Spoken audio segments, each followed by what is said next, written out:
দর্শক দেখতে পাচ্ছেন এটা হলো গাজীপাড়া ইসুফদিয়া গাজীপাড়া জামি মসজিদ। কি সুন্দর রঙের কাজ করা হয়েছে। গাজীপাড়া মূলত এটা একটা বট গাছ, এটা হলো গাজীর ভুঁই। এই গাজীর ভুঁইয়ের নাম অনুসারে এই পাড়াটার নাম হয়েছে গাজীপাড়া। যাকে এখানে একটা সুন্দর মসজিদ হয়েছে।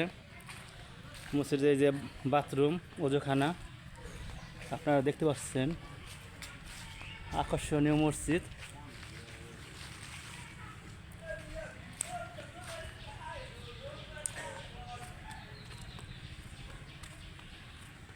ভিতরে কি তালা দেয়া না? যাই বাইরের দৃশ্যটা দেখেন, এটা হলো আপনার ওজোখানা।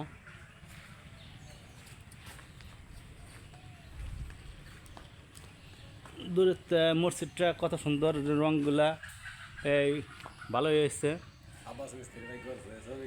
এই পিলারের উপরেও তো মিনারের উপরে রং করা হয়েছে। এটা যেমন তেমন মিস্ত্রির কাজ না, দক্ষ মিস্ত্রি। আচ্ছা, কে করছে রংটা জানা গেছে দুইজন মানুষ। ভাই আপনি তো হেড মিস্ত্রি না? জি ভাই, জি। আপনার নাম কি? আব্বাস ফকির। আপনি কি এই মসজিদে রং কতদিন লাগছে করা? ধরুন এক সপ্তাহ, দুজনে এক সপ্তাহ লাগছে। হ্যাঁ। কিভাবে করছেন রংগুলা? এটা মসজিদ তরফ থেকে? হ্যাঁ, কাজ কি মসজিদ তরফ থেকে করা হয়েছে? মসজিদটা ওজন মাত্র করা হয়েছে। উজ্জ্বল মতো তত্ত্বাবধানে। জি জি যাক, মসজিদের রংটা সুন্দর হয়েছে, দেখতে ভালো হয়েছে। জি আপনাদের অসংখ্য ধন্যবাদ। আপনারা কি পারমান কি রং মিস্ত্রি, পেশা কি রং মিস্ত্রি? জি জি, আমি রং মিস্ত্রি।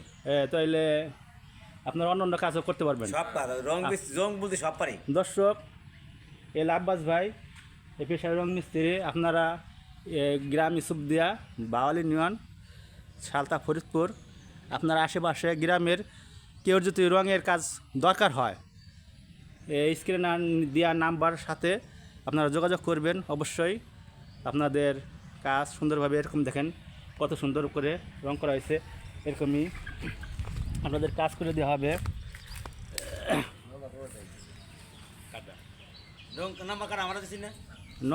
নাম্বার স্ক্রিনে দিয়ে দেবানে, সমস্যা নাই। স্ক্রিনে দেওয়া নাম্বার সাথে যোগাযোগ করবেন এবং কমেন্ট করবেন যে রংটা কেমন হয়েছে।